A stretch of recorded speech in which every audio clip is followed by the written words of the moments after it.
एका हातात झाडू, दुसऱ्या हातात करुणेची ज्योत.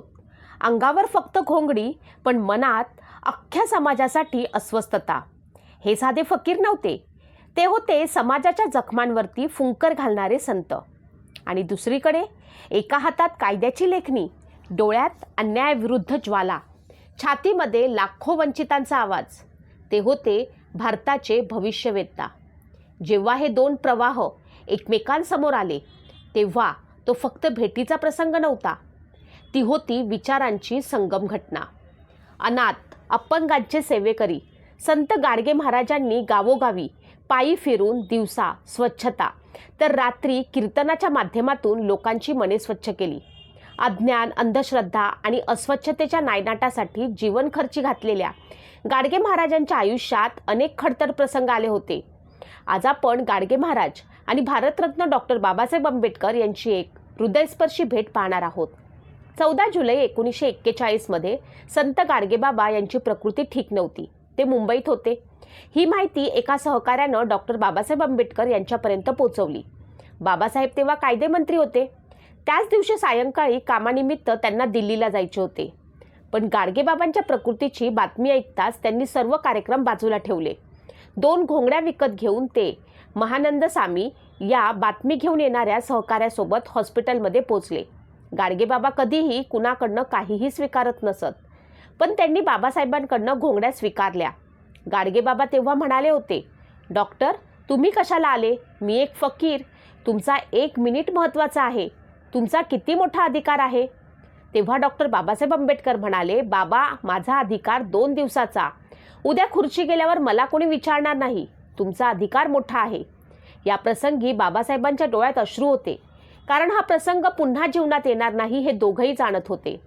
बाबासाहेब आणि गाडगे महाराज दोघेही समाजातील जी अस्वच्छता होती ती स्वच्छ करण्याचं काम करत होते.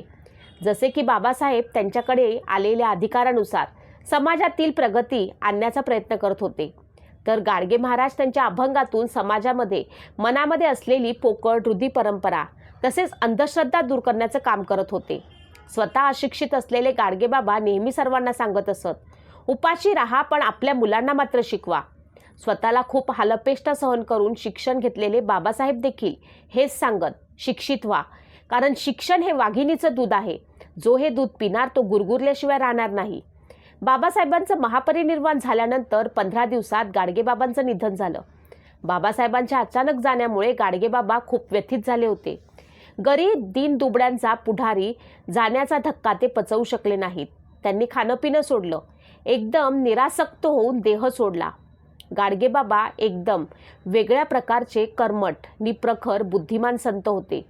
बाबांचं जिथे कुठे कीर्तन असायचं तिथे ते हातात झाडू घेऊन ग्रामसफाई करायचे. इतरांनाही कामाला लावायचे. लोकांनी दिलेल्या देणगीतून त्यांनी जनोपयोगी कामे केली. स्वतःसाठी किंवा कुटुंबातील लोकांसाठी त्यांनी एक छदाम वापरला नाही. स्वतःचा मुलगा मरण पावला हे कळल्यानंतरही त्यांनी कीर्तन चालू ठेवलं. अशा महान विभूती क्वचितच जन्माला येत असतात. शुद्ध चारित्र्य, पराकोटीचा परखडपणा, रोखठोक निरामय वृत्ती, नावलौकिक प्रसिद्ध मिळवण्याची कुठलीच लालसा नाही. कुणी चुकून चरणस्पर्श करण्याचा प्रयत्न केला तर लगेच पाठीत काठी बसलीच पाहिजे ही वृत्ती. गाडगेबाबांनी कधी चेले चपाटे तयार केले नाहीत.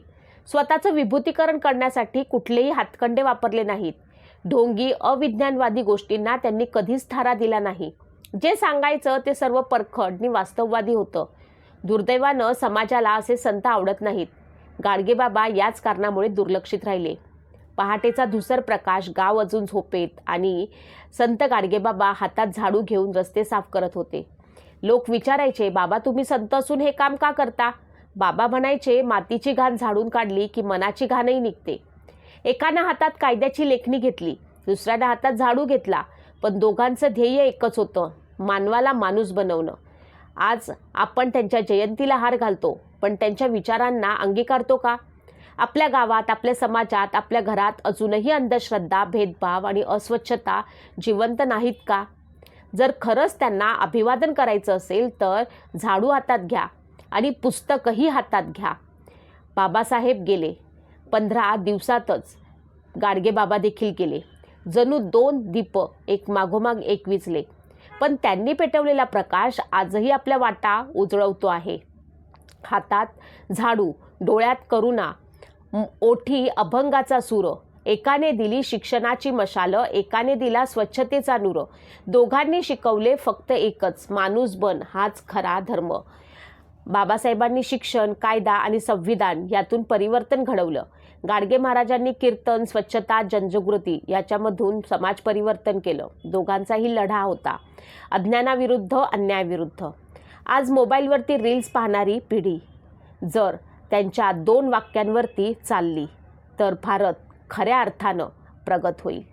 जय हिंद.